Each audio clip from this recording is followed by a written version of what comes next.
why, what is it, the Sefer? Sefer. Sefer? Yeah, Sefer. In Acts, it has an extra chapter, it has 29, and in the 1611, it does not have 29. It only goes up to 28. That's right. And So, in the original Textus Receptus, so this question is a historical bibliology question. What does that mean, sir? That what you just The said? Textus Receptus? Yes, yeah. Okay. The Textus Receptus is Greek. I just spoke Greek. That's why you guys didn't understand it. What I said was the received text. The text that we received from the apostles themselves did not have a 29th chapter of Acts. The Sefer is not translated from the Masoretic text and the Textus Receptus only. It's not even translated from the Alexandrian text. So I'm going to explain the bibliology. This King James Bible, the whole Old Testament, is translated from the Masoretic text. That's the Hebrew text, straight out. Word for word, meaning for meaning, it's translated. The New Testament portion of the scriptures in the King James is translated from the Textus Receptus, the text that was received by the apostles, the letters from Paul, of which there were thousands of copies. Don't think of it as one letter and if it gets destroyed, that's it. There was thousands of copies, okay?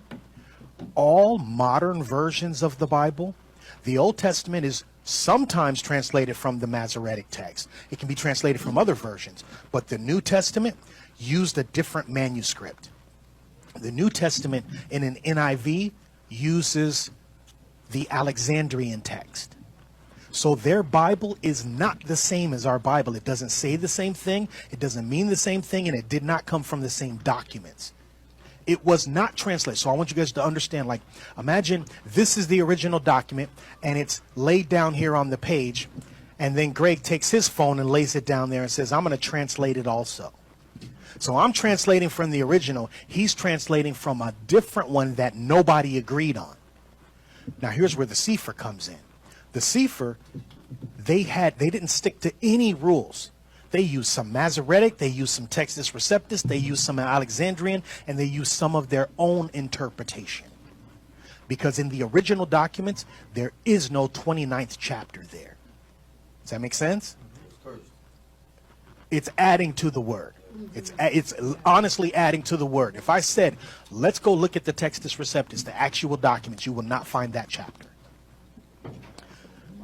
Right. Now, somebody might say the same thing about the Apocrypha.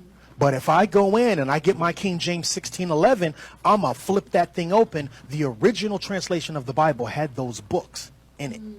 So this becomes, so we understand the history of the Bible and the bibliology, but now it becomes a faith issue. What is the easiest way for Satan to deceive you? Tell you just a little bit of the truth and some lie. The same thing, he's going to sow doubt. And that's what he did from the very beginning. Remember, he said to Eve, yeah, hath God said? Wait, which one are you saying to me, Satan? Are you saying yes or are you saying no? Because you said yeah, so you already agreed. And then you said, hath he said? You're causing me to doubt the word. Okay. so the next question is about... Huh?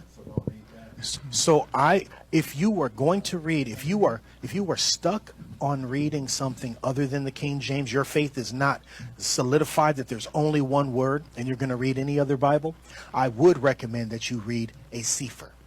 It's the closest counterfeit that you can get. Right? So as if we were talking about counterfeit money, I would say, well, that one is at least printed in with colored ink. You might be able to get away with that.